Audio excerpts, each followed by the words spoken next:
नमस्कार दोस्तों, इस वीडियो में बायोलॉजी के दो चैप्टर को डिस्कस किया गया है। एक चैप्टर है जैव विकास, दूसरा चैप्टर है वर्ग की। ये दो चैप्टर का टोटल आपके 153 क्वेश्चन को केवल एक वीडियो में डिस्कस किया गया है। यहाँ से सभी एग्ज़ाम में जो है हर वर्ष प्रश्न पूछा जाता है, तो आप सभी लोग वीडियो को ध्यान से देखिएगा। जो अभी तक टेलीग्राम ग्रुप ज्वाइन है, टेलीग्राम ग्रुप ज्वाइन कर सकते हैं, जिसका लिंक आपको डिस्क्रिप्शन में दिया गया है। जो चैनल पर पहली बार आते हैं, चैनल को सब्सक्राइब जरूर कीजिएगा, तभी आपको अगले वीडियो का नोटिफिकेशन मिलेगा। तो आइए देखते हैं पहला क्वेश्चन। निम्नलिखित में से कौन सी गैस प्राचीन पृथ्वी के वायुमंडल से अनुपस्थित थी? जो आपके प्राचीन पृथ्वी है उसके वायुमंडल में कौन सा गैस उपस्थित नहीं था? मीथेन, अमोनिया, कार्बन डाइऑक्साइड उपस्थित था, जबकि ऑक्सीजन आपके उपस्थित नहीं था। वर्तमान प्रमाण के अनुसार पृथ्वी पर जीवन का उद्गम हुआ, तो पृथ्वी पर जीवन का उद्गम कब हुआ? तो 2 अरब वर्ष पूर्व हुआ। 2 अरब वर्ष पूर्व हुआ। पृथ्वी पर सबसे पुराना जीव कौन सा है? तो पृथ्वी पर सबसे जो पुराना जीव है नीलहरित शैवाल है। मतलब पृथ्वी पर सबसे पहले कौन सा जीव आता है? तो नीलहरित शैवाल आता है। डार्विन द्वारा प्रस्तुत प्राकृतिक वर्णवाद नेचुरल सिलेक्शन थ्योरी निम्न में से किस पर आधारित है? तो किस पर आधारित है देख लीजिए। ओवर प्रोडक्शन पर आधारित है, बिल्कुल ठीक है। Struggle for existence and variance, तो ये भी ठीक है। सर्वाइवल ऑफ द फिटेस्ट, तो ये भी आपकी पॉइंट ठीक है। जो तीनों पॉइंट आपका है ये किस पर आधारित है? तो नेचुरल सिलेक्शन थ्योरी पर आधारित है डार्विन का, तो डी इसका राइट आंसर हो जाएगा। डार्विन का संबंध किस देश से है? तो डार्विन का संबंध इंग्लैंड देश से है। इंग्लैंड देश से डार्विन का आपके संबंध है, ठीक है। पुस्तक दी ओरिजिन ऑफ स्पीसीज किसने लिखी है? किसके द्वारा लिखा गया है? तो ये जो बुक है डार्विन के द्वारा लिखा गया है। डार्विन के द्वारा बुक लिखा गया है। विकासवाद का सिद्धांत किसने प्रतिपादित किया है? विकासवाद का सिद्धांत किसके द्वारा प्रतिपादित किया गया है? तो डार्विन के द्वारा प्रतिपादित किया गया है। पूरा नाम है चार्ल्स डार्विन। जैव विकास इवोल्यूशन को सर्वप्रथम किसने समझाया? जैव विकास को सर्वप्रथम किसने समझाया? तो लैमार्क ने समझाया। लैमार्क का संबंध किस देश से है?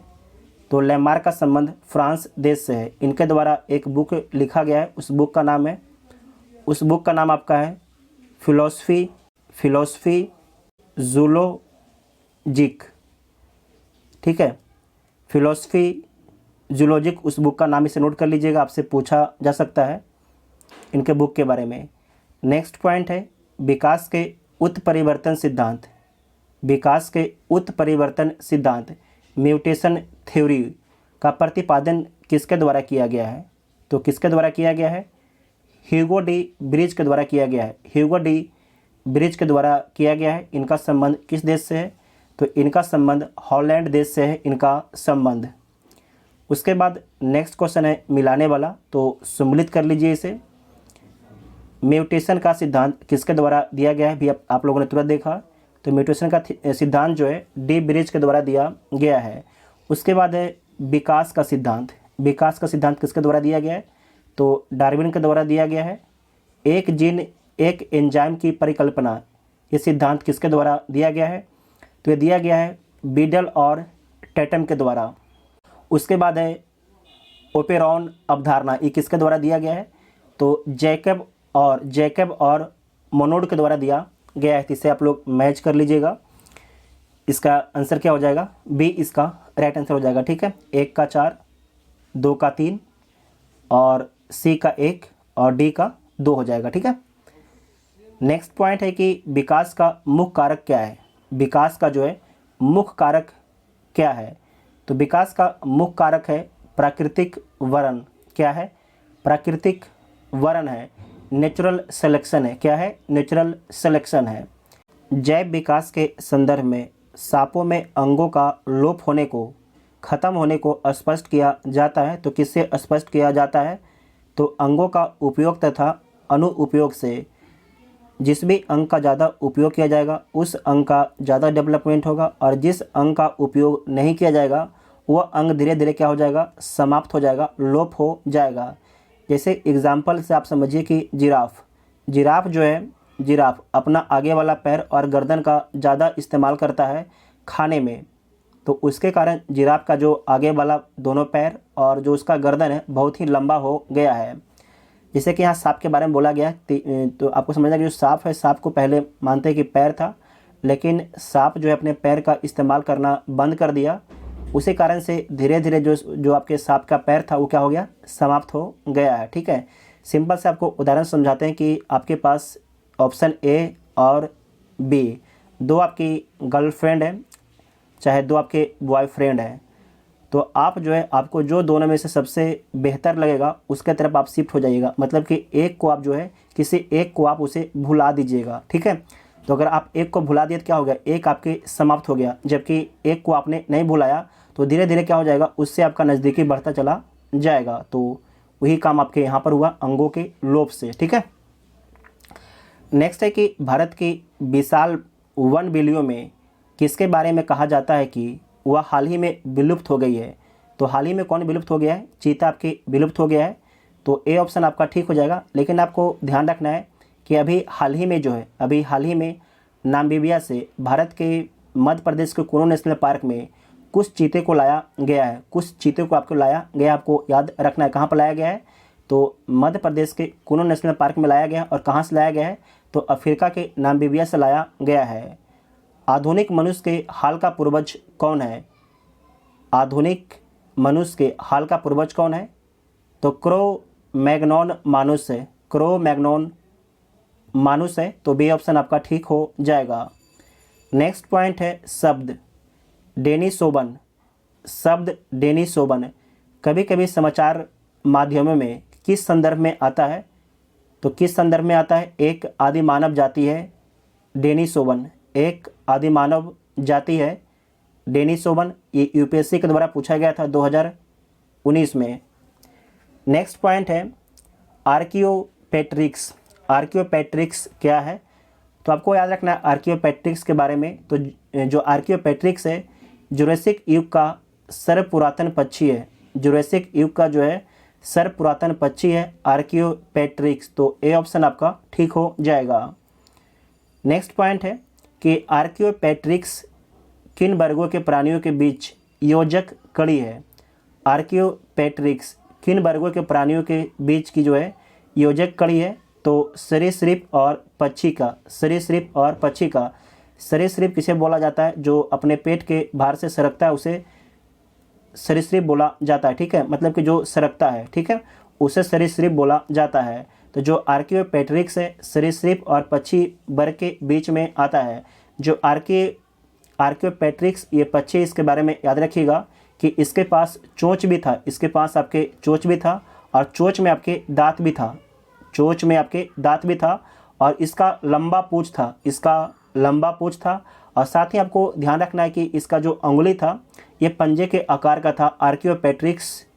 आर्कियोपेट्रिक्स पक्षी का ये आपके पानी में भी चलता था और आपके ये उड़ता भी था। ठीक है, नेक्स्ट है मैमथ पूर्वज है। मैमथ किसका पूर्वज है, तो मैमथ हाथी का पूर्वज है, मैमथ हाथी का पूर्वज है।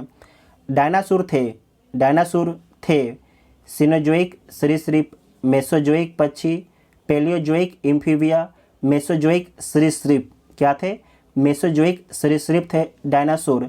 और आपको बता चुके हैं कि सरीसृप में क्या होता है, जो सरकता है अपने पेट के माध्यम से। ठीक है, इसे अगर उसके पास पैर भी है लेकिन इस तरीके से वो क्या करेगा, सरकेगा। ठीक है, वो उड़ेगा नहीं, चलेगा नहीं, क्या करेगा, सरकेगा। ठीक है, तो डी इसका राइट आंसर हो जाएगा।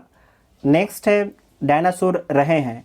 डायनासोर रहे हैं तो मेसोजोइक युग में रहे हैं। कब रहे हैं, मेसोजोइक युग में रहे हैं। और यहाँ पर क्वेश्चन क्या था कि डायनासोर थे, तो डायनासोर जो है मेसोजोइक सरीसृप थे। और यहाँ पर क्या पूछा गया आपसे कि डायनासोर रहे तो किस युग में रहे, मेसोजोइक युग में रहे हैं। जीवों के विकास इवोल्यूशन के संदर्भ में निम्नलिखित में से कौन सा अनुक्रम सही है, इसमें से कौन सा जो अनुक्रम सही है, तो सैलामेंडर, अजगर और कंगारू का जो क्रम है आपका ठीक है, तो सी इसका राइट आंसर हो जाएगा। ठीक है, सी इसका राइट आंसर हो जाएगा। नेक्स्ट पॉइंट है, जीव विज्ञानियों ने पादप जगत और प्राणी जगत की जातियों को बहुत बड़ी संख्या में ज्ञात किया है, ढूंढ निकाला है और पहचान किया है। संख्या की दृष्टि से अब तक ढूंढे हुए और पहचाने हुए जीवों में सबसे अधिक संख्या किसकी है? तो सबसे जो अधिक संख्या है कीटों की है। सबसे अधिक संख्या किसका है?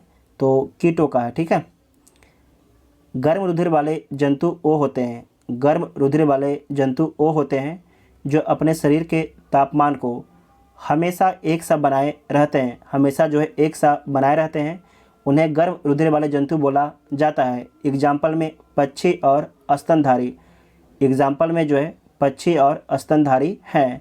साथ ही आपको याद रखना है कि जो असमतापी के अंतर्गत कौन कौन आते हैं, तो मछली, उभयचर, सरीसृप, ये तीनों जो आपके मछली, उभयचर और सरीसृप असमतापी के अंतर्गत में आपके आते हैं। इसे नोट कर लीजिएगा, इंपॉर्टेंट पॉइंट है।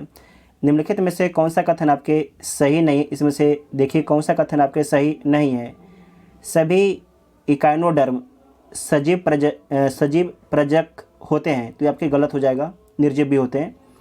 गोल कृमि में कोई परिसंचरण तंत्र नहीं होता है, तो बिल्कुल ठीक है। अस्थिल मछलियों में बताशय आमतौर से विद्यमान होता है, ये भी ठीक है। उपास्थि सम मछलियों में निषेचन आंतरिक होता है, तो ये भी कथन आपका ठीक है। तो पहला वाला आपके जो ऑप्शन हो जाएगा ये गलत हो जाएगा, बाकी तीनों आपके ठीक हैं। निम्न में से कौन आपकी मछली नहीं है? इसमें से कौन आपके जो है मछली नहीं है? वेरी वेरी इंपॉर्टेंट है। स्टार फिश, सफिश, पाइप फिश, गिटार फिश, इसमें से कौन आपकी मछली नहीं है?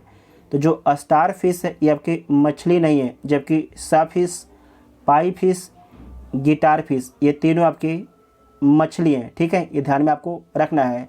जो मछली नहीं है और उसका उदाहरण बताते हैं जो आपको मछली लग सकती है, तो नोट कीजिएगा। पहला है जेली फिश, पहला है, यहाँ पर लिख देते हैं हम, पहला आपका है जेली फिश। ठीक है, पहला है जेली फिश, ये आपको याद रखना है कि मछली नहीं है, जेली फिश। दूसरा है स्टार फिश, दूसरा है स्टार फिश। तीसरा है सिल्वर फिश, सिल्वर फिश। चौथा है कैटल फिश, कैटल फिश। चौथा कौन है? कैटल फिश है। पाँचवा है हेग फिश, हेग फिश। छठा है रेजर फिश और सातवां है कराई फिश, सातवां है कराई फिश। ये क्या है? मछली नहीं है। ठीक है, ये क्या है? मछली नहीं है। नेक्स्ट पॉइंट है, निम्न में से कौन एक वास्तविक मीन मछली है? इसमें से कौन आपका एक मछली है? तो आपने अभी तुरंत देखा, रजत मीन, क्रेफिश, कैटफिश, तीनों क्या है? नहीं, जेली फिश। कैटफिश तो मछली है। आपको हमने क्या लिखाया था? Cattle fish. ठीक है, कैटल फिश ये आपकी मछली नहीं था, जबकि कैटफिश जो मांगुर जानते हैं, कैटफिश आपके क्या है? आपके मछली में आता है। जो मांगुर है ये मछली में आता है, जबकि जेली फिश, रजत फिश, क्रेफिश ये तीनों आपकी मछली में नहीं आता है। तो डी इसका राइट आंसर हो जाएगा। ठीक है, डी इसका राइट आंसर हो जाएगा। निम्न में से कौन सी वास्तविक रूप से मछली, इसमें से कौन आपके जो है वास्तविक रूप से मछली है? स्टार फिश, जेली फिश, हैग फिश, तीनों क्या है? मछली नहीं है, जबकि समुद्री घोड़ा जो है क्या है? मछली है। समुद्री घोड़ा क्या है? मछली है। इसे नोट कीजिएगा, वेरी वेरी इंपॉर्टेंट पॉइंट है। नेक्स्ट है, निम्नलिखित में से कौन एक मछली है? इसमें से कौन आपका एक मछली है? तो समुद्री घोड़ा, जो समुद्री घोड़ा है क्या है? एक मछली है, जबकि समुद्री कुकुम्बर, समुद्री गाय, समुद्री बाघ ये क्या है? मछली नहीं है। सबसे बड़ा स्तनपायी कौन सा है? सबसे बड़ा जो है स्तनपायी कौन सा है? व्हेल मछली, अफ्रीकी हाथी, दरियाई घोड़ा, ध्रुवीय भालू। तो सबसे बड़ा आपके जो स्तनपायी कौन है? तो व्हेल मछली है। कौन है? व्हेल मछली। स्तनपायी किसे बोला जाता है? जो अपने बच्चों को दूध पिलाती हैं उन्हें स्तनपायी बोला जाता है, ठीक है। जो भी अपने बच्चों को दूध पिलाती हैं उन्हें स्तनपायी बोला जाता है। व्हेल निम्न वर्गों में से किस वर्ग का प्राणी है? व्हेल जो है किस वर्ग का प्राणी है? तो आपको याद रखना है कि स्तनपायी, अभी आपको बताए हैं कि व्हेल क्या है, एक स्तनपायी है। व्हेल जो अपने बच्चों को दूध पिलाती है। निम्न प्रजातियों में से कौन सी दांत वाली व्हेलों में विशालतम है? निम्न प्रजातियों में से जो है कौन सी दांत वाली व्हेलों में जो है विशालतम है? तो कौन आपके विशालतम है? जो स्पर्म व्हेल है ये आपके विशालतम है। इसका वजन कितना होता है? तो इसका जो वजन है 35 से 45 टन इसका वजन होता है। और इसका लंबाई कितना होता है? तो 50 से 55 फीट आपके जो स्पर्म व्हेल है इसकी लंबाई होता है। निम्नलिखित में से कौन जो है अंडे देता है? निम्नलिखित में से कौन अंडे देता है और सीधे बच्चे नहीं? वेरी वेरी इंपॉर्टेंट है। निम्नलिखित में से कौन जो आपके अंडे देता है, सीधे बच्चे नहीं? तो आपको याद रखना है एकिडना। एकिडना जो है अंडा देता है, ये बच्चा नहीं देता है। साथ ही आपको याद रखना है एकिडना के साथ में आपको एक है प्लेटिपस। प्लेटिपस, ठीक है। एकिडना और प्लेटिपस ये आपके बच्चा नहीं देता, ये आपके अंडा देता है। आपसे एक सवाल पूछा जाएगा कि पूरे दुनिया का पहला प्लेटिपस अभयारण्य किस देश में बना है? तो ऑस्ट्रेलिया देश में बना है। कहाँ पर बना है? ऑस्ट्रेलिया देश में बना है। इसे नोट कर लीजिएगा, वेरी वेरी इंपॉर्टेंट पॉइंट है। उड़ने वाला स्तनपायी है। उड़ने वाला स्तनपायी कौन है? तो चमगादड़। कौन है? चमगादड़ उड़ने वाला आपका स्तनपायी है। आप लोगों ने देखा होगा बच्चे में, जब अगर आप लोग किसी का अगर मिट्टी का घर होगा शुरुआत में, तो बांस उसमें जो है चमगादड़ बहुत सा आपको देखने के लिए मिलता था। तो चमगादड़ क्या है? एक उड़ने वाला स्तनपायी है। निम्नलिखित उड़ने वाले जीवों में से कौन पक्षी वर्ग में नहीं आता है? तो कौन आपके पक्षी वर्ग में नहीं आता है? चमगादड़ जो है क्या है? एक स्तनपायी है। तो ए इसका राइट आंसर हो जाएगा। निम्नलिखित जंतुओं पर आपको विचार कर लेना है, तो विचार कर लीजिए। समुद्री गाय, समुद्री घोड़ा, समुद्री सिंह। उपरोक्त में से कौन से आपके जो है स्तनधारी है? इसमें से कौन जो है आपका स्तनधारी है? तो देख लीजिए, समुद्री गाय, समुद्री सिंह, ये क्या है? स्तनधारी है। और आपको याद होगा कि समुद्री घोड़ा क्या था? सोचिए, समुद्री घोड़ा क्या था? तो मछली था। क्या था? समुद्री घोड़ा मछली था। तो जैसे ही 2 काटिएगा तो इसका आंसर क्या हो जाएगा? ए 1 और 3, ठीक है। 1 और 3 हो जाएगा, तो बी इसका राइट आंसर हो जाएगा।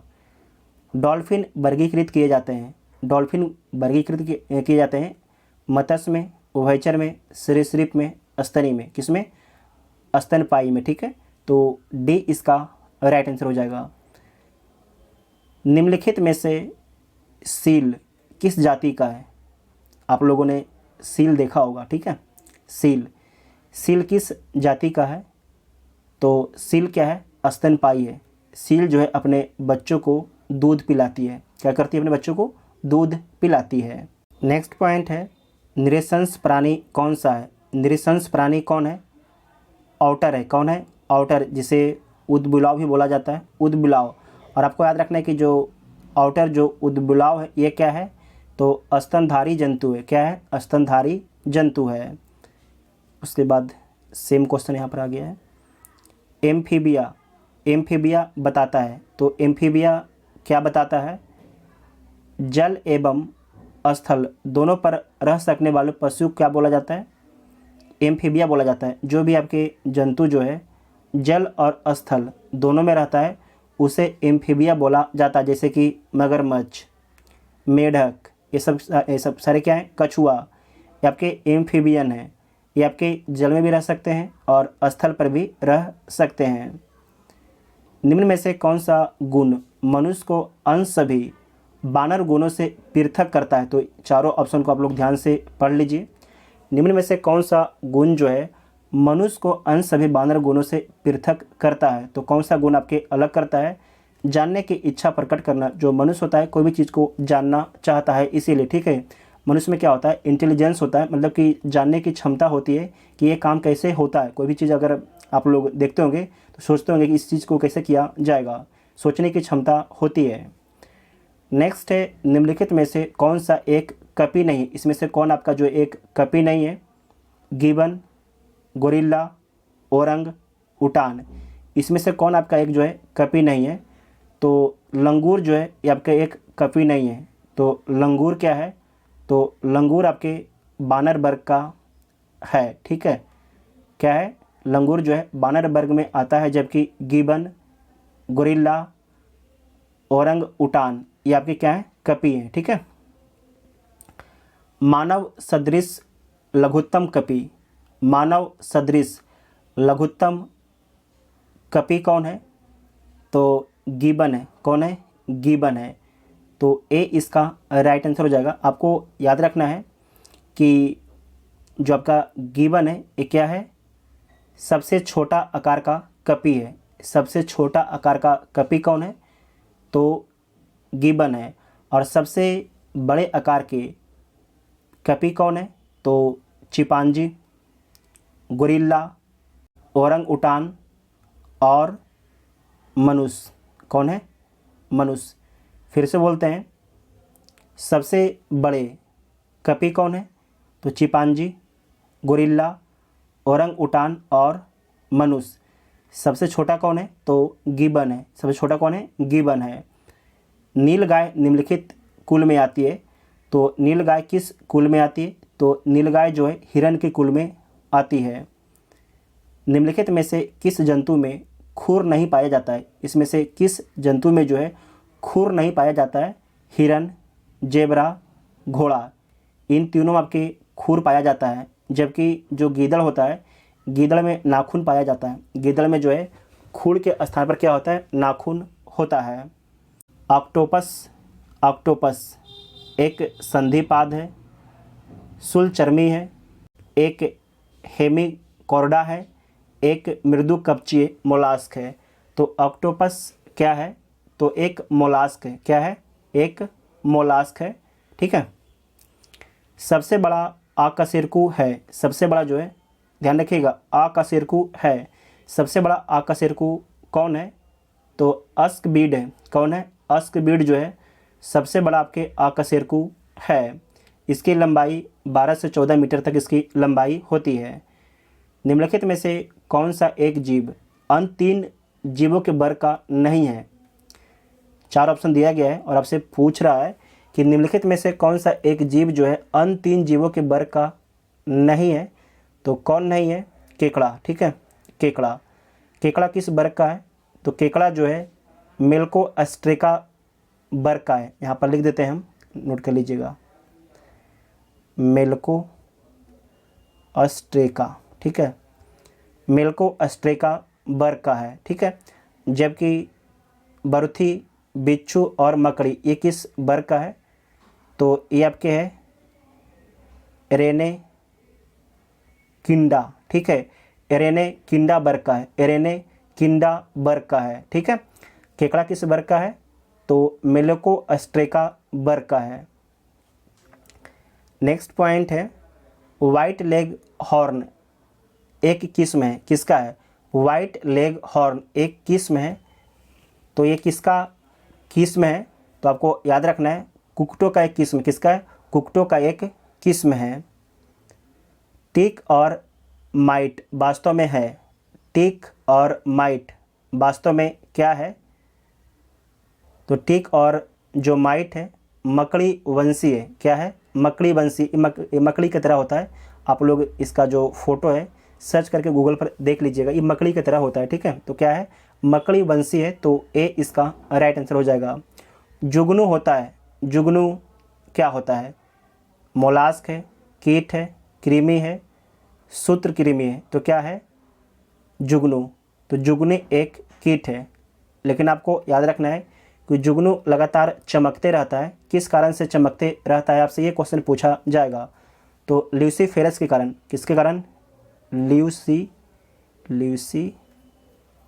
के कारण, ठीक है, इसे नोट कर लीजिएगा।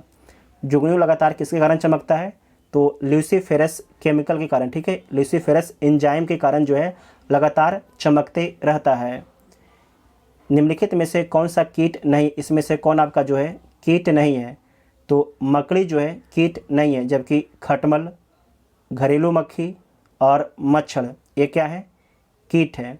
जबकि मकड़ी क्या है, तो मकड़ी जो है एरेने किडना वर्ग का है। ठीक है, मकड़ी जो है एरेने किडना वर्ग का है। तो बी इसका राइट आंसर हो जाएगा। मकड़ी कीट से भिन्न होती है। मकड़ी जो है कीट से भिन्न होती है क्योंकि मकड़ी में पाई जाती है। तो मकड़ी में जो है 8 टांगें पाई जाती है। मकड़ी में कितने टांग पाई जाती है, मकड़ी में जो है 8 टांग पाई जाती है। इसे नोट कर लीजिएगा, वेरी वेरी इंपॉर्टेंट पॉइंट है। जबकि जो आपके कीट होता है उसमें कितने पैर होता है, तो कीट में आपके 6 पैर होता है। कितना पैर होता है, कीट में आपके 6 पैर होता है। जबकि मकड़ी में कितना पैर होता है, तो मकड़ी में जो आपके 8 पैर होता है। इसे नोट कर लीजिएगा, इंपॉर्टेंट पॉइंट है। निम्नलिखित में कौन कीट नहीं है, इसमें से कौन आपका कीट नहीं है, तो देख लीजिए कौन कीट नहीं है। तिल्ली, तिलचट्टा, मच्छर। मकड़ी क्या है, कीट नहीं है। तो डी इसका राइट आंसर हो जाएगा। देखिए कुछ क्वेश्चन को जो है ना जानबूझ से दिया गया है ताकि सेम क्वेश्चन को, ताकि आपका कॉन्फिडेंस जो है ना बढ़ सके। ठीक है, अगर हम चाहते तो सिर्फ एक ही क्वेश्चन दे के सारे क्वेश्चन को हटा सकते थे, उस सेम टाइप के क्वेश्चन को, लेकिन हमने नहीं हटाया इसलिए ताकि आपका जो कॉन्फिडेंस है वो बढ़ सके। इसीलिए निम्नलिखित में से किस जीव का रक्त जो है सफ़ेद होता है, इसमें से किसका जो खून होता है वो सफ़ेद होता है। तो आपको याद रखना है जो तिलचट्टा है उसका रक्त आपका सफ़ेद होता है क्योंकि जो आपका तिलचट्टा है उसमें हीमोग्लोबिन उपस्थित नहीं होता है। आपको पता है ना कि हीमोग्लोबिन के कारण ही जो ब्लड होता है लाल होता है। तो तिलचट्टा के जो ब्लड है वहाँ पर हीमोग्लोबिन उपस्थित नहीं होता है। इस कारण से जो आपका तिलचट्टा है उसका रक्त जो है लाल नहीं होता है, सफ़ेद होता है। तो बी ऑप्शन आपका ठीक हो जाएगा। जब चींटियाँ काटती है तो वे अंततः छेपित करती है। जब चींटियाँ काटती हैं तो आपके शरीर में क्या छोड़ देती हैं, ये पूछा जा रहा है आपके क्वेश्चन में कि जब चींटियाँ काटती है तो अंततः छेपित करती हैं। वो क्या छेपित करती हैं, तो फॉर्मिक अम्ल छेपित करती हैं। फॉर्मिक अम्ल आपके शरीर में डाल देती हैं। ठीक है, मकड़ियों द्वारा उत्पादित रेशम कहलाता है। मकड़ियों द्वारा उत्पादित रेशम को क्या बोला जाता है, तो गॉस मीर रेशम बोला जाता है। गॉस मीर रेशम बोला जाता है। निम्नलिखित कथनों पर विचार करना है तो विचार कर लीजिए। फीता कृमि टेप बार्म उभयलिंगी है, तो सही बात है, उभयलिंगी है। गोल कृमि राउंड बार्म के अलग अलग लिंग होते हैं, ये भी ठीक है। फाइलेरिया सूत्र कृमि से होता है, ये भी ठीक है। गिनी कृमि एनेलिड है, तो ये गलत हो जाएगा। जो आपके गिनी कृमि क्या है, तो सूत्र कृमि है। ये क्या है, सूत्र कृमि है। तो 4 वाला ऑप्शन आपका गलत हो जाएगा और इसमें सही हो जाएगा 1 2 3 ऑप्शन आपका ठीक हो जाएगा। ठीक है, आपसे सही पूछ रहा है तो बी इसका राइट आंसर हो जाएगा। ठीक है, बी इसका राइट आंसर हो जाएगा। निम्नलिखित में से किस ग्रुप के जंतु प्रायः रात्रिचर होते हैं, जो इसमें से किस ग्रुप के जो जंतु है प्रायः रात्रिचर होते हैं। मच्छर, चमगादड़, उल्लू, ये तीनों क्या होते हैं, रात्रिचर होते हैं। तो बी इसका राइट आंसर हो जाएगा। मच्छर के बारे में निम्नलिखित कथनों पर आपको विचार कर लेना है, तो विचार कर लीजिए, वेरी वेरी इंपॉर्टेंट पॉइंट है। केवल नर रक्त चूसते हैं, तो आपको याद रखना है जो नर बेचारे होते हैं ये फूल के पराग चूसते हैं, ना कि इंसान का रक्त चूसते हैं, तो पहला ही गलत हो जाएगा। केवल मादा रक्त चूसती हैं, तो ठीक बात है। जो मादा मच्छर होती हैं वो आपके रक्त चूसती हैं। मादा पौधे का रस चूसती हैं, तो पहले ही बता चुके हैं, ये गलत है। मादा की अपेक्षा नर के डैने बड़े होते हैं। मादा की अपेक्षा नर के डैने बड़े होते हैं, ये गलत है। जो मादा होती हैं उनका डैना बड़ा होता है। नर की अपेक्षा मादा के डैने बड़े होते हैं, तो ये भी पॉइंट आपका ठीक है।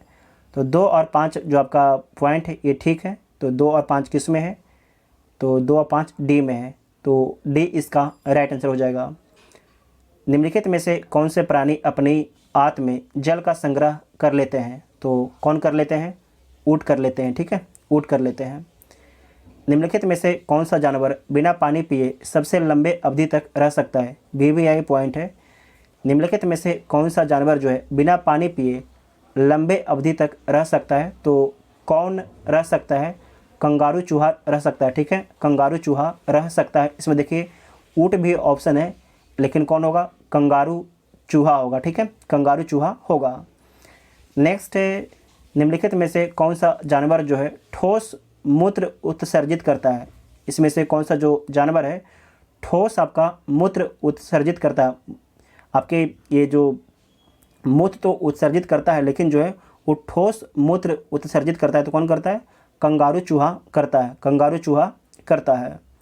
सर्पों की 20 ग्रंथियाँ किसकी समांग है? सर्पों की जो सांप होता है उसका 20 ग्रंथियाँ किसके समान है? तो कशेरुकी प्राणियों की लार ग्रंथियों के समान, कशेरुकी प्राणियों की लार ग्रंथियों के समान। ठीक है। सांप के जहरीले विषदंत होते हैं, जो रूपांतरित रूप है, किसका ये रूपांतरित रूप है? तो जंभिका दांत का, जंभिका दंत के। ठीक है। चट्टान पर उगने वाले पादप कहलाते हैं। चट्टान पर उगने वाले पादप को क्या बोला जाता है? तो बोला जाता है शैलोदभिद बोला जाता है, शैलोदभिद बोला जाता है। ठीक है, फिर से बोलते हैं, चट्टान पर उगने वाले पादप कहलाते हैं, तो इन्हें क्या बोला जाता है? तो इन्हें शैलोदभिद बोला जाता है। निम्नलिखित में से कौन सा एक कीटाहारी पादप है? इसमें से कौन जो पादप है वो कीट को खाता है?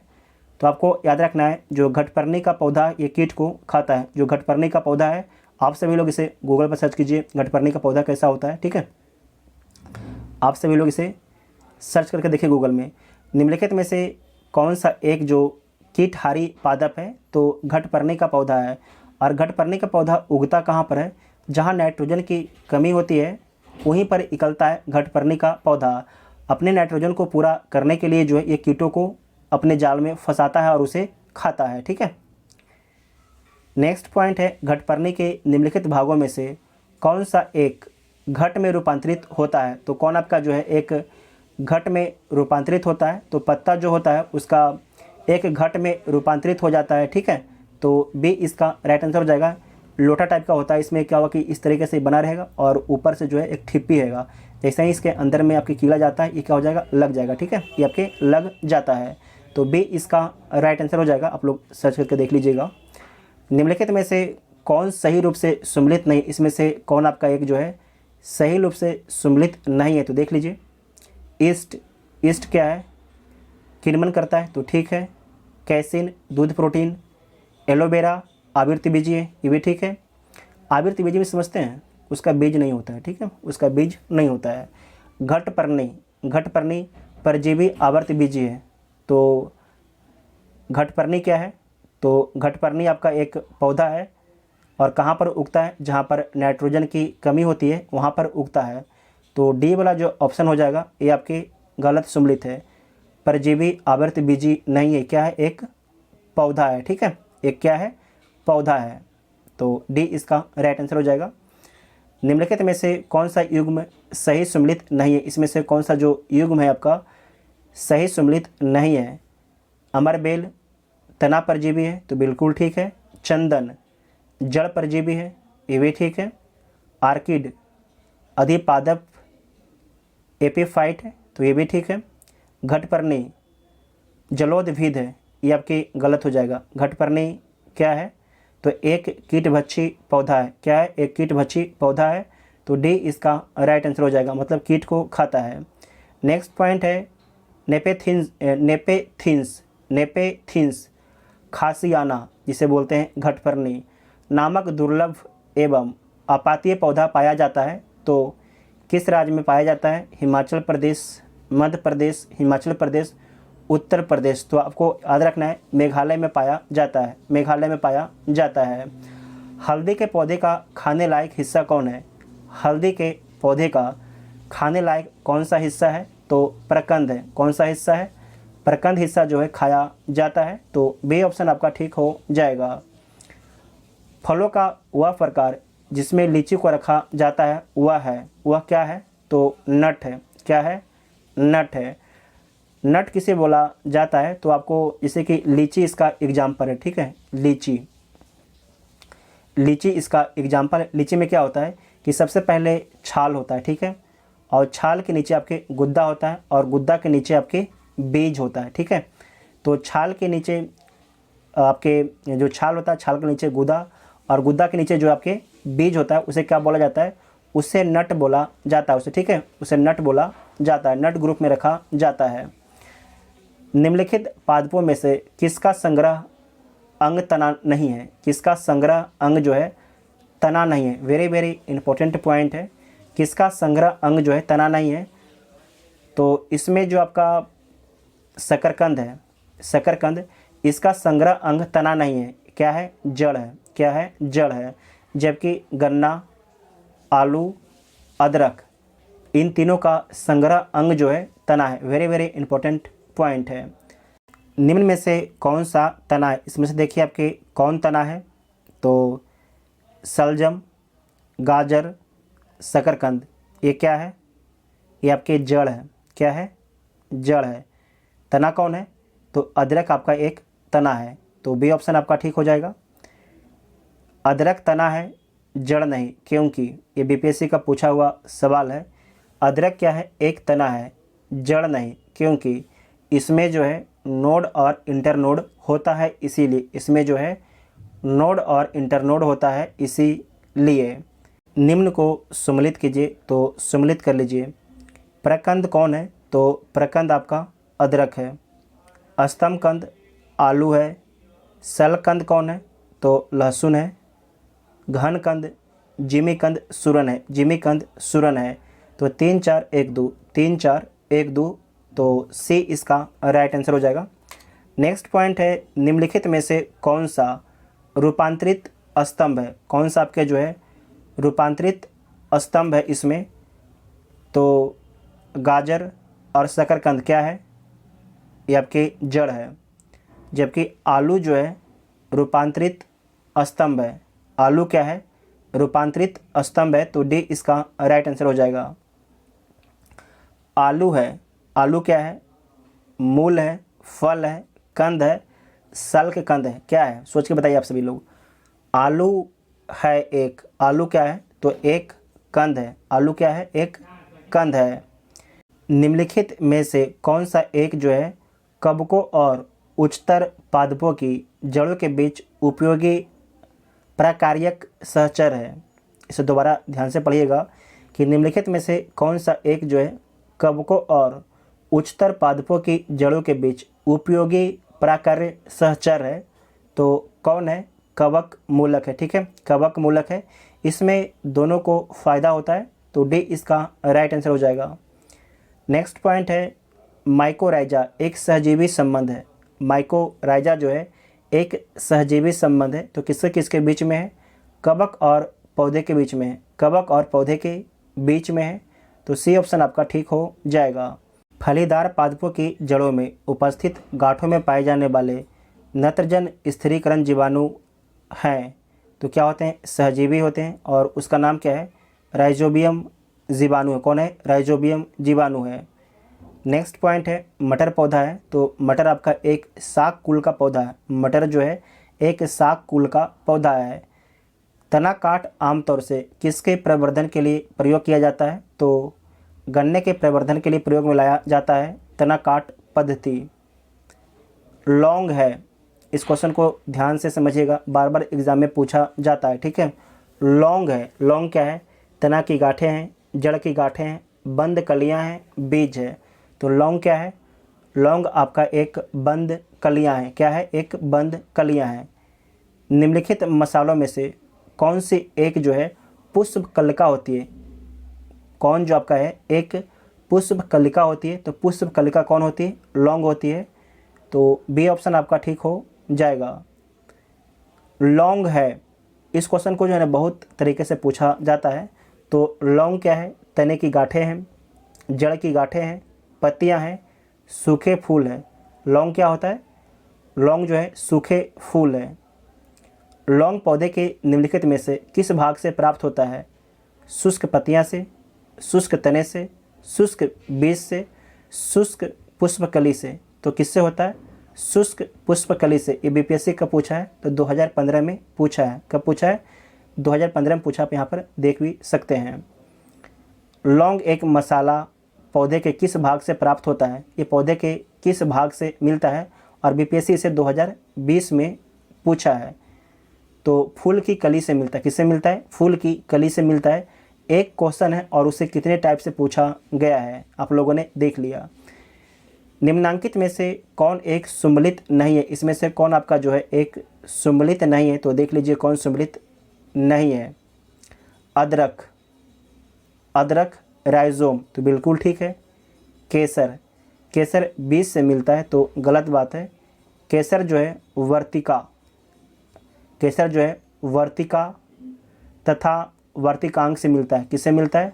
वर्तिका तथा वर्तिकांग से मिलता है, ठीक है। अफीम, अफीम की डुंडी से। सन, तना से, तो बिल्कुल ठीक है। तो बी आपका ठीक इसका राइट आंसर हो जाएगा, ठीक है, क्योंकि बी आपके गलत है। केसर होता है, केसर होता है सूखा मिश्रण, केसर होता है सूखा मिश्रण पत्ती और तना का, पंखुड़ियों और जड़ों का, फूल के बीज बनाने वाले भागों का, बीज और कलियों का। किसका होता है? तो फूल के बीज बनाने वाले भागों का, फूल के बीज बनाने वाले भागों का। तो सी इसका राइट आंसर हो जाएगा। नेक्स्ट पॉइंट है, नीचे दिए गए पौधे और उनके खाद्य भाग के युग्म में से कौन सा सही सुम्मिलित नहीं है? इसमें से कौन आपके सही सुम्मिलित नहीं है? तो देख लीजिए। अदरक, प्रकंद आप सभी को पता है। प्याज का मांसल भाग खाया जाता है। आलू का मूल खाया जाता है। आलू का क्या खाया जाता है? तो कंद खाया जाता है, ठीक है, आलू का कंद खाया जाता है, तो सी गलत हो गया। नारियल का जो है भूर्ण पोष खाया जाता है, तो सी इसका राइट आंसर हो जाएगा, क्योंकि सी आपकी गलत है। निम्न में से कौन सा एक फल है? इसमें से कौन आपका एक फल है? आलू, मूली, भिंडी, शकरकंद। आप सभी लोग सोच के बताइए, इसमें से कौन आपका एक फल है? तो भिंडी जो है एक क्या है? फल है, ठीक है। भिंडी क्या है? भिंडी आपका एक फल है। निम्न में से कौन एक सच्चा फल नहीं है? ऑप्शन दिया गया है, इसमें से कौन आपका एक जो है सच्चा फल नहीं है? तो देख लीजिए। सेब, अंगूर, खजूर, आलू बुखारा। तो इसमें सच्चा फल कौन नहीं है? तो सेब जो है सच्चा फल नहीं है, जबकि अंगूर, खजूर, आलू बुखारा ये आपके सच्चा फल है। असत फल है, फॉल्स फल है। जो फॉल्स फ्रूट है किसे बोला जाता है? तो आपको याद रखना है कि निर्माण में जो है अंडाशय के अलावा कुछ और भाग शामिल होते हैं, उसे क्या बोला जाता है? उसे असत फल बोला जाता है। और असत फल के उदाहरण कौन कौन है? तो सेब तो देख चुके हैं। दूसरा आपका काजू है, ठीक है, काजू। तीसरा आपका है नाशपाती, नाशपाती, ठीक है, इसे नोट कर लीजिएगा। ये तीनों पॉइंट का आपको बार बार एग्जाम में देखने के लिए मिल जाएगा। पादप कली है, पादप एक कली है, तो एक भूर्णीय टहनिका, एक भूर्णीय टहनिका। कॉक निम्नलिखित में से किस पेड़ से प्राप्त होता है? कॉक जो है किस पेड़ से प्राप्त होता है? तो कॉक जो है ओक पेड़ से मिलता है। किससे मिलता है? ओक पेड़ से मिलता है कॉक, ठीक है, जिसका वैज्ञानिक नाम क्या है? तो क्वेकर से, क्वेकर से, ठीक है। तो सी इसका राइट आंसर हो जाएगा। इसका उच्चारण आप लोग भी कर सकते हैं, क्वेकर्स। इसके इंग्लिश में लिख देते हैं QUERCUS, ठीक है। नेक्स्ट पॉइंट है, लहसुन की अभिलाक्षणिक गंध का कारण क्या है? जो लहसुन में गंध होता है उसके पीछे क्या कारण है? तो उसके पीछे कारण होता है सल्फर यौगिक होता है। क्या होता है? सल्फर यौगिक। देखिए कितने एग्जाम में प्रश्न पूछा गया है। लहसुन की अभिलाक्षणिक गंध का कारण क्या है? तो सल्फर यौगिक इसका पीछे कारण है। नेक्स्ट पॉइंट है, प्याज के छिलके उतारने पर आंसू आते हैं क्योंकि प्याज निष्कासित करते हैं। प्याज क्या निष्कासित करते हैं? तो सल्फेनिक अम्ल। कौन सा अम्ल? सल्फेनिक अम्ल निष्कासित करते हैं, तो बी इसका राइट आंसर हो जाएगा। जीवन चक्र की दृष्टि से पौधे का सबसे महत्वपूर्ण अंग है। जीवन चक्र की दृष्टि से जो है पौधे का सबसे महत्वपूर्ण कौन सा अंग होता है? तो पौधे का जो सबसे महत्वपूर्ण अंग होता है वो बीज होता है। क्या होता है? बीज होता है। कहाँ पर है बीज? पुष्प, पत्ती, तना, जड़। तो क्या होता है? पुष्प होता है, ठीक है। तो ए इसका राइट आंसर हो जाएगा, क्योंकि पुष्प में ही तो बीज होता है, ठीक है। मिर्च की तीक्ष्णता का कारण क्या है? मिर्च जो है तीखा होता है, उसके पीछे क्या कारण होता है? तो उसके पीछे कारण होता है कैप्सेइसिन की उपस्थिति। कैप्सेइसिन की उपस्थिति कारण जो है मिर्च आपके तीखापन लगता है। रेशम का कीड़ा सिल्क वार्म अपने जीवन चक्र के किस चरण में वाणिज्यिक तंतु फाइबर ऑफ कॉमर्स पैदा करता है? तो फाइबर ऑफ कॉमर्स जो है पीपा चरण में पैदा करता है। फाइबर ऑफ कॉमर्स जो है पीपा चरण में पैदा करता है। तो सी ऑप्शन आपका ठीक हो जाएगा। रेशम कीट जिन पर पनपता है वो हैं, रेशम कीट जिन पर पनपता है वो हैं, तो क्या है? शहतूत की पत्तियां हैं। क्या है? शहतूत की पत्तियां हैं, ठीक है। नेक्स्ट पॉइंट है, निम्नलिखित में से कौन कीटों से प्राप्त नहीं होता है? इसमें से कौन जो है कीट से नहीं मिलता है? रेशम, शहद, लाख, तीनों आपके कीट से मिलते हैं, जबकि मोती जो है कीट से नहीं मिलता है। आपको याद रखना है मोती किससे मिलता है? तो मोती जो है मोलास्क से मिलता है। किससे मिलता है? मोती जो है मोलास्क संघ का एक जीव होता है जिसका नाम है पिंक टेंडा, ठीक है। मोलास्क संघ का एक जीव होता है जिसका नाम क्या होता है? पिंक टेंडा से मिलता है। तो डी इसका राइट आंसर हो जाएगा। निम्नलिखित में से कौन औषधीय फसल है? इसमें से कौन आपका जो है औषधीय फसल है? तो घृत कुमारी जो है औषधीय फसल है। घृत कुमारी जो है औषधीय फसल है, ठीक है। जबकि गन्ना और कपास आपको पता है कि ये नकदी फसल है। कुनैन को जो मलेरिया के लिए एक प्रमुख औषधि है वह प्राप्त होती है। कुनैन जो मलेरिया के लिए एक प्रमुख औषधि है वह प्राप्त होती है। तो आवर्त बीजी पादप से, आवर्त बीजी पादप से होती है। तो ए ऑप्शन आपका ठीक हो जाएगा। मलेरिया रोग की प्रभावी औषधि कुनैन का निष्कर्षण किया जाता है, तो किससे किया जाता है? वेरी वेरी इंपॉर्टेंट पॉइंट है। तो सिनकोना की छाल से किया जाता है। सिनकोना की छाल से किया जाता है। जैसे कि यहाँ पर देखिए जो ये क्वेश्चन है इसी का अगला ये क्वेश्चन है, ठीक है, कि मलेरिया रोग की प्रभावी औषधि कुनैन का निष्कर्षण जो है किससे होता है? तो सिनकोना की छाल से होता है। कुनैन जो मलेरिया के इलाज में प्रयोग की जाती है सिनकोना पादप के किस भाग से आती है? तो देख चुके हैं किस भाग से आता है, तो छाल से आता है। मलेरिया निदान हेतु आर टीथर नाम की औषधि प्राप्त होती है। वेरी वेरी इंपॉर्टेंट है। मलेरिया निदान हेतु जो है आर टीथर नाम की औषधि प्राप्त होती है। तो किससे प्राप्त होती है? तो बीजीय पादप से। किससे प्राप्त होती है? बीजीय पादप से होती है। ये अलग क्वेश्चन है, ऊपर वाला अलग क्वेश्चन था, ठीक है। मलेरिया निदान हेतु आर्टीथर नाम की औषधि जो है किससे प्राप्त होती है? तो बीजीय पादप से मिलता है। बीजीय पादप से मिलता है। नेक्स्ट पॉइंट है, सिनकोना की छाल से प्राप्त औषधि को मलेरिया के उपचार के लिए प्रयुक्त किया जाता है।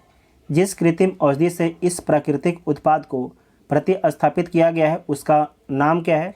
तो उसका नाम है क्लोरोक्वीन। क्या नाम है? क्लोरोक्वीन उसका नाम है। वेरी वेरी इंपॉर्टेंट पॉइंट है। इसे दोबारा एक बार देख लीजिए क्योंकि अच्छा प्रश्न है। सिनकोना की छाल से प्राप्त औषधि को, सिनकोना की छाल से प्राप्त औषधि को जो है मलेरिया के उपचार के लिए प्रयुक्त किया जाता है। जिस कृत्रिम औषधि से इन प्राकृतिक उत्पाद को प्रतिस्थापित किया गया है उसका नाम क्या है? तो क्लोरोक्वीन दवा बनाया गया है। क्लोरोक्वीन दवा बनाया गया है। निम्न में से किस समूह के जीवों का डूबने से हुई मृत्यु का पता लगाने में महत्व है? निम्न में से जो है किस समूह के जीवों का डूबने से हुई मौत का पता लगाने में महत्व है? तो किसका है? डाइटम का महत्व है। डाइटम का महत्व है। शहतूत का फल है, जो शहतूत का फल है तो सोरोसिस है। क्या है? शहतूत का फल जो क्या है? सोरोसिस है। निम्न रेशों में से कौन पौधे के तनों का उत्पाद नहीं? पौधे के जो है तनों का उत्पाद इसमें से कौन नहीं है?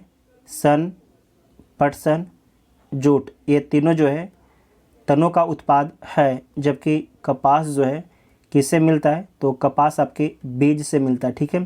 किससे मिलता है? कपास आपके बीज से मिलता है। लेग हीमोग्लोबिन पाई जाती है। लेग हीमोग्लोबिन पाई जाती है।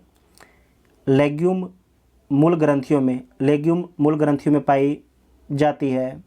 निम्नलिखित में से कौन सा मानव निर्मित धान है जो प्रकृति में नहीं पाया जाता है? इसे इंग्लिश में क्या बोला जाता है? तो सीरियल बोला जाता है, CEREAL। जो प्रकृति में नहीं पाया जाता है तो उसका नाम क्या है? ट्रिटिकेल उसका नाम है। ठीक है, ट्रिटिकेल इसका नाम है। वैज्ञानिकों के द्वारा इसे बनाया गया है और आपको याद रखना है गेहूं और राई के मिक्सअप से बनाया गया है धान को, ठीक है, सेरल को। और इसका जो इस्तेमाल होता है, इसका इस्तेमाल कहाँ पर होता है? तो चारे के रूप में इसका इस्तेमाल किया जाता है। नेक्स्ट पॉइंट है सूक्ष्म जीवाणु, बैक्टीरिया को देखा जा सकता है। तो बैक्टीरिया को देखा जा सकता है तो कंपाउंड माइक्रोस्कोप के माध्यम से, ठीक है, कंपाउंड माइक्रोस्कोप के माध्यम से देखा जा सकता है।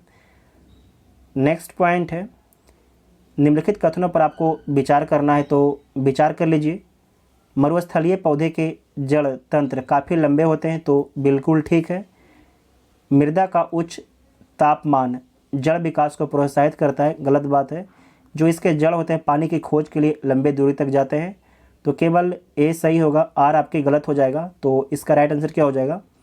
सी इसका राइट आंसर हो जाएगा, ठीक है, सी इसका राइट आंसर हो जाएगा।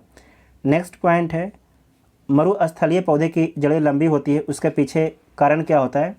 तो देखिए यहाँ पर कारण दिया गया है कि जड़ें जो है पानी की तलाश में लंबी हो जाती है, जड़ जो है पानी की खोज में लंबी हो जाती है, ठीक है।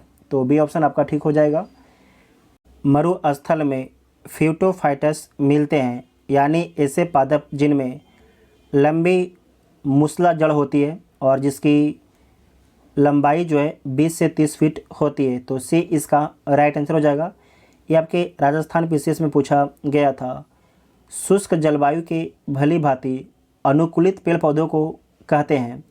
शुष्क जलवायु के भली भांति अनुकूलित पेड़ पौधों को बोलते हैं, तो क्या बोला जाता है? मरुद्भिद बोला जाता है, ठीक है, मरुद्भिद बोला जाता है। नेक्स्ट पॉइंट है कि मरुभूमि के पादप अधिकतर होते हैं। मरुभूमि के पादप जो है अधिकतर कैसे होते हैं? तो मांसल होते हैं, तो बी इसका राइट आंसर हो जाएगा। पौधे जो नमक युक्त मिट्टी में उगते हैं को क्या बोला जाता है? जो पौधा आपके नमक युक्त मिट्टी में उगता है उसे क्या बोला जाता है? उसे हेलोफाइटा बोला जाता है। वेरी वेरी इंपॉर्टेंट है, हेलोफाइट उसे बोला जाता है, हेलोफाइट बोला जाता है। ये बीपीएससी के द्वारा पूछा गया था। निम्नलिखित कथनों पर विचार करना है, तो विचार कर लीजिए। जेली रुदन का कारण अम्ल की अधिकता है, तो बिल्कुल ठीक है। गन्ने के लिए सर्वाधिक अनुकूल जैव उर्वरक राइजोबियम है, तो गलत है, राइजोबियम नहीं होता है। तो क्या होता है? आपका होता है एसिटोबैक्टर होता है। यहाँ पर लिख देते हैं एसिटोबैक्टर, ठीक है, एसिटोबैक्टर होता है गन्ने के लिए सर्वाधिक अनुकूल जैव उर्वरक। नेक्स्ट है नमकीन पानी में उगाए जाने वाले पौधे थैलोफाइटस कहलाते हैं, तो गलत बात है, थैलोफाइटस नहीं, इसे नहीं बोला जाता है। अभी आप लोगों ने पढ़ा, क्या बोला जाता है? हेलोफाइट बोला जाता है। क्या बोला जाता है? हेलोफाइट बोला जाता है। उसके बाद नेक्स्ट है सुषुप्ता अवस्था तोड़ने वाले हार्मोन को साइटोकाइनिन बोला जाता है, तो बिल्कुल ठीक है। तो इसमें सही कौन है? 1 और 4 आपके सही है और आपसे सही ऑप्शन में पूछ रहा है, तो डी इसका राइट आंसर हो जाएगा। नेक्स्ट पॉइंट है एपीफाइटस वो पौधे हैं जो अन्य पौधे पर निर्भर हैं। एपीफाइटस वो पौधे हैं जो अन्य पौधे पर निर्भर हैं यांत्रिक अवलंब के लिए, तो बी इसका राइट आंसर हो जाएगा, ठीक है। अधिपात वो पौधे होते हैं जो दूसरे जीवित पौधे पर उगे या लगे रहते हैं। ये अपना भोजन स्वयं बनाते हैं क्योंकि इनमें जो है पर्णहरित पाया जाता है। ये सिर्फ जो है पोषक पौधे पर यांत्रिक अविलंब के लिए निर्भर रहते हैं। इतना पॉइंट आपको ध्यान में रखना है। नेक्स्ट है जल की अधिकतम मात्रा जिसके पौधों को आवश्यकता होती है वह उसे अवशोषित निम्न के माध्यम से करते हैं। तो किसके माध्यम से करते हैं? जड़ों के बालों से करते हैं, जड़ों के बालों से करते हैं, तो डी इसका राइट आंसर हो जाएगा। हाइड्रोफाइट कहते हैं। हाइड्रोफाइट किसे बोला जाता है? तो एक जलीय पौधों को जो है हाइड्रोफाइट बोला जाता है। एक जलीय पौधों को जो है हाइड्रोफाइट बोला जाता है। पौधा द्वारा ली गई विकिरणन ऊर्जा निम्न परिणाम देती है। तो क्या परिणाम देती है? जल का प्रकाश अपघटन। आपको ध्यान रखना है कि जब पौधा कार्बन डाइऑक्साइड और जल लेता है तो अपघट के रूप में किसे बाहर निकालता है? तो ऑक्सीजन को बाहर निकालता है। ठीक है, बाय प्रोडक्ट के रूप में ऑक्सीजन को बाहर निकालता है। निम्न में से किसका सही सुमेल नहीं है? इसमें से किसका जो सुमेल आपका सही नहीं है? स्वजीवी उत्पादक है, ठीक है। परजीवी उपभोक्ता है, ये भी ठीक है। मृतोपजीवी विबंधक है, ये भी ठीक है। तीर्णभक्षी गौण उपभोक्ता है। तो आपको याद रखना है ये जो है प्राथमिक उपभोक्ता है। क्या है? प्राथमिक उपभोक्ता है, गौण उपभोक्ता नहीं है, प्राथमिक उपभोक्ता है। तो डी वाला ऑप्शन आपका गलत हो जाएगा और डी इसका राइट आंसर हो जाएगा। प्रथम पोषक स्तर के अंतर्गत आते हैं। प्रथम पोषक स्तर के अंतर्गत कौन आते हैं? तो प्रथम पोषक स्तर के अंतर्गत में जो है इसमें आपके आता है हरित पादप आता है। कौन आता है? हरित पादप आता है। तो डी इसका राइट आंसर हो जाएगा। ये MPPCS में पूछा गया था 2016 में। नेक्स्ट पॉइंट है आर्कीबैक्टीरिया। आर्कीबैक्टीरिया के एक समूह को उत्पादन के लिए उपभोग में लाया जाता है। आर्कीबैक्टीरिया के एक समूह को उत्पादन के लिए उपभोग में लाया जाता है। तो मीथेन का, किसका? मीथेन का। अधिकांश कीट शोषण कैसे करते हैं? तो जो अधिकांश कीट होता है ये शोषण करता है वातक तंत्र से। किससे करता है? वातक तंत्र से करता है, ट्रेकिया से करता है। ठीक है, तो डी इसका राइट आंसर हो जाएगा। डी इसका राइट आंसर हो जाएगा। ठीक है, जमी हुई झील के अंदर मछली जीवित रह सकती है क्योंकि उसका पीछे कारण क्या होता है? तली के निकट पानी नहीं जमता है, इसी कारण से पानी के अंदर जो है बर्फ़ के नीचे मछली आपकी ज़िंदा रहती है। जल से बाहर निकाले जाने पर मत्स्य मतलब मछली मर जाती है, इसका पीछे कारण क्या होता है? तो इसका पीछे कारण होता है कि मछली जो है श्वास नहीं ले पाती है।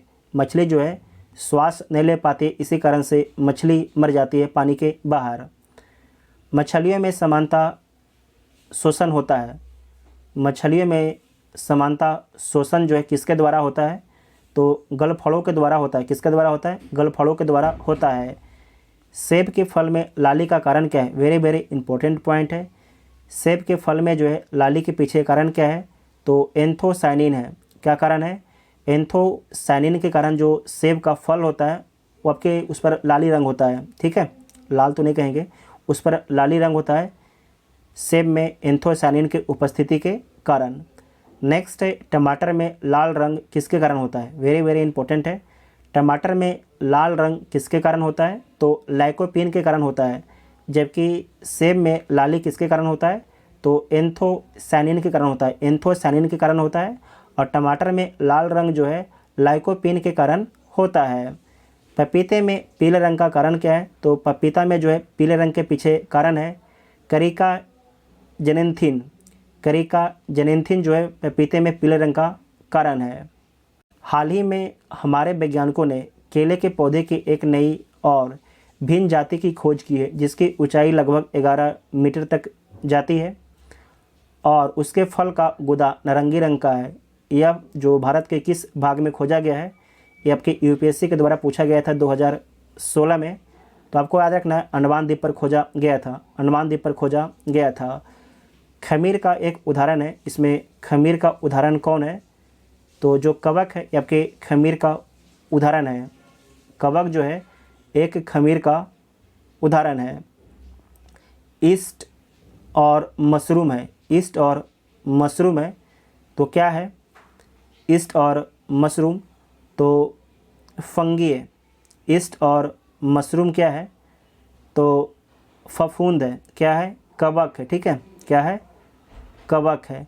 तो सी इसका राइट आंसर हो जाएगा। नेक्स्ट है मशरूम क्या है? मशरूम क्या है? तो मशरूम आपका एक कवक है, एक फंगी है। क्या है? फंगी है। रेशेदार सब्जी में प्रयोग होने वाला मशरूम होता है तो किसका होता है? कवक का होता है। किसका होता है? कवक का होता है।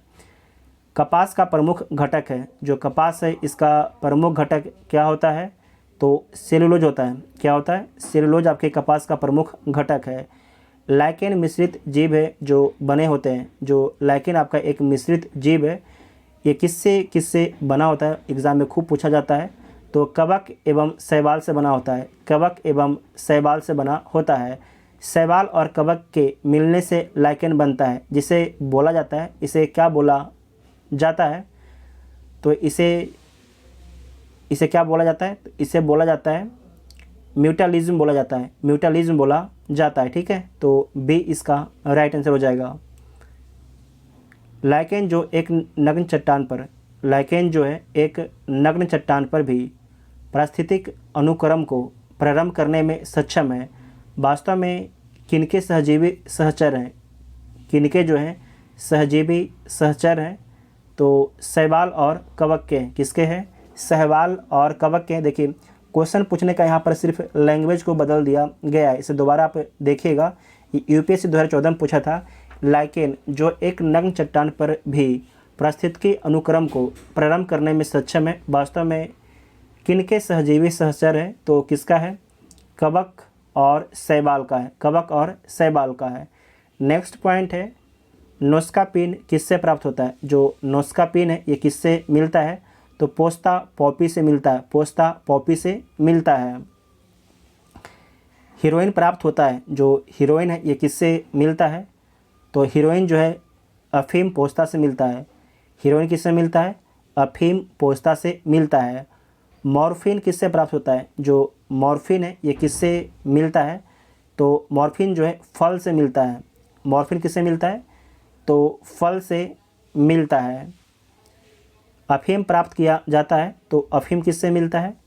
तो बिना पके हुए फल के लेटेक्स से, बिना पके फल के लेटेक्स से। ठीक है, तो सी इसका राइट आंसर हो जाएगा। देखिए जो अफीम का फल इस तरीके से होता है और इसमें चीरा लगा दिया जाता है, उसके बाद दूध निकलता है और दूध सूख जाता है और उसे निकाल लिया जाता है और उसके बाद अफीम बनाया जाता है। ठीक है, तो अफीम किससे प्राप्त होता है? तो बिना पके फल के लेटेक्स से। नेक्स्ट पॉइंट है कि अफीम पोस्ता पौधे के किस भाग से प्राप्त होता है? किस भाग से प्राप्त होता है? तो अधपके फल से होता है। ठीक है, अधपके फल से होता है, पके नहीं, अधपके फल से होता है। अफीम का मुख्य अवयव है, अफीम का मुख्य अवयव क्या है? तो मार्फिन है। क्या है? मार्फिन है। अफीम का वनस्पतिक नाम क्या है? जो अफीम है इसका वनस्पतिक नाम क्या है? वेरी वेरी इंपॉर्टेंट है, आपसे पूछा जा सकता है। इसका वनस्पतिक नाम है पेपिबर सोमनीफेरम, पेपिबर सोमनीफेरम। ठीक है, पेपिबर सोमनीफेरम इसका वनस्पतिक नाम है। टोटल इस वीडियो में करीब 152 क्वेश्चन को डिस्कस किया गया है, 153 क्वेश्चन को डिस्कस किया गया है। अगर वीडियो देखिए आप सभी को हेल्पफुल लगता है तो चैनल को सब्सक्राइब कर सकते हैं और वीडियो अपने दोस्तों में शेयर ज़रूर कीजिएगा, तभी आपको अगले वीडियो का नोटिफिकेशन मिलेगा। ठीक है, थैंक यू।